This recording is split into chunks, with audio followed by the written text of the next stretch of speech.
we have to take you live to right outside of Parliament and get in touch with, of course, our reporter there, Abra Barbier, who's got, she's basically our eyes on the ground. Abra, a very good afternoon to you. So I understand proceedings have gone by pretty smoothly this afternoon. What is the latest from your side?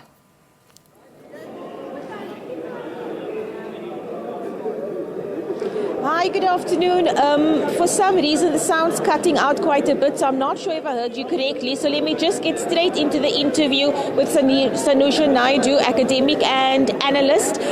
Up until now, I've seen you on TV giving your opinions. I've been watching and listening to everybody's analysis because that's all that has been happening over the past few days regarding the president's choices. Now the work begins. Absolutely, Abra. And I think the big issue now is process going forward. So we know that we've done with the swearing in of the new cabinet.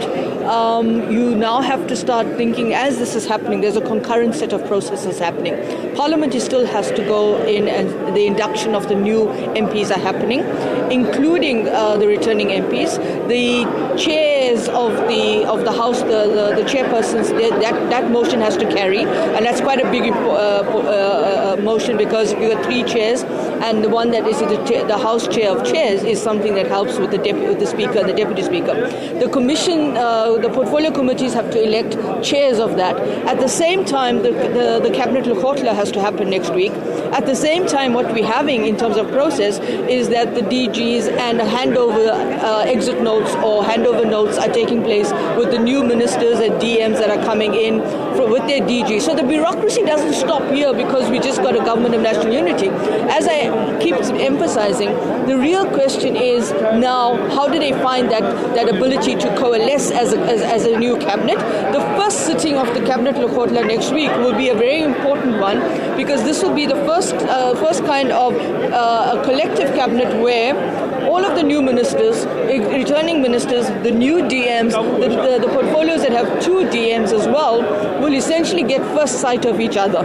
And this is going to be critical in order to understand how they're going to engage with each other. Already we're hearing in terms of, this is not a silo cabinet. This cabinet must not be seen as ministries working in silo with each other apart. They have to be as interdependent, interconnected, and they have to synergize. So if the Human Settlements Ministry needs to work with infrastructure, public works and infrastructure, it has to work. If the policing has to work with the construction and looking at transport, they have to find it because these are critical areas around the deficits of why we have these governance challenges right now.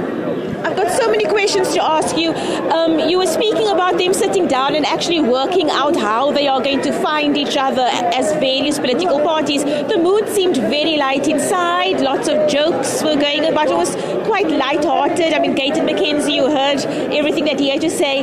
Obviously, the mood's not going to be the same next week in that Lekgotla because one issue that I have been hearing about is the fact that, for instance, Helen Zille said last night the DA will not implement ANC policies in the portfolio that they hold. And these are conversations that have to take place at the Lekgotla, no? They have to take place at the Lekgotla, but I think it also needs to be qualified further in terms of what Ms. Zille meant in the context in which. I mean, one of the things that's critical is the question of how do you now see opposition in South Africa? Because you've got the DA as the second largest party, which has been the official opposition for the last 4 or 5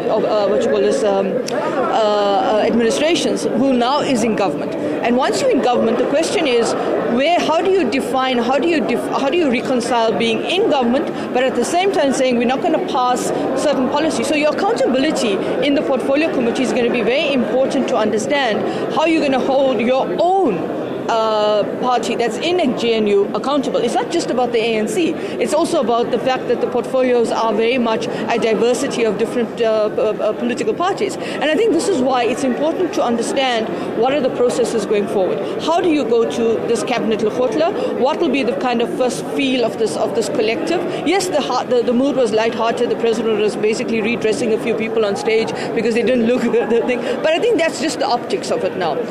What is important is, for example, example, understanding for the way in which the Home Affairs Ministry will actually now start to find that traction with understanding what is the visa regime going forward.